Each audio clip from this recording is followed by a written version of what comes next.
We begin tonight with your agricultural impact coverage. Good evening. Thanks for joining us tonight. I'm Shelby Kluver. And I'm John Diaz. With summer about to kick off and temperatures rising, farmers in Iowa and Illinois are keeping an eye on their fields and drought conditions. Today, U.S. Drought Monitor released its newest map showing a majority of Iowa, nearly 72%, at least abnormally dry. That includes parts of Muscatine, Clinton, and Cedar counties. Jackson County is experiencing both abnormally dry and the next step up, moderate drought.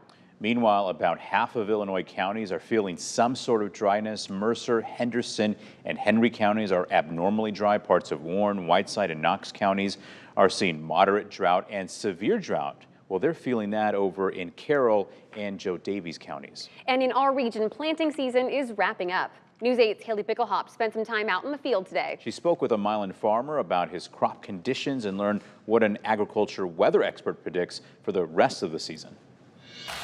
3 weeks ago, this was dust. Rod Dare farms about 300 acres in Rock Island County. Devastating dust? No, but it was dust. Those concerns are less of a worry now. We were very fortunate. That's after storms and 4 inches of rain on Tuesday caused devastation right down the road.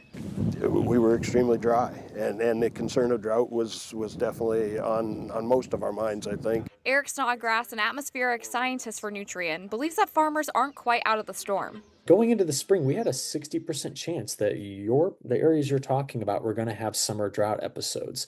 Now that's down about 45%. Every year, Snodgrass knows there's about a 30% chance of drought. It's still lingering underneath, the surface layers there. There's some fall droughts still hanging out in the lack of soil moisture deep down. He believes that the newest data isn't the kindest to the center of the Corn Belt. They continue to put out drier risks.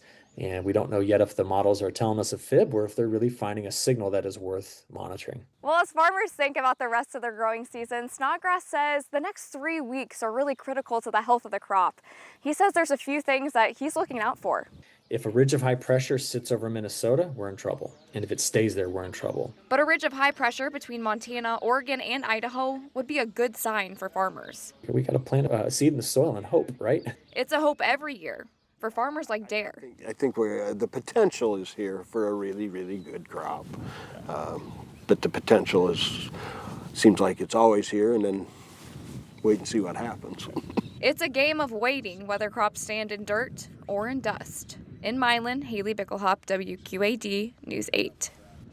And Snodgrass says there's only about 4 extensive droughts in recent history. That was in 1980, 83, 88, and 2012. He says in June, though, if farmers want to see corn and soybeans grow, it's best to have quite a few 90-degree days.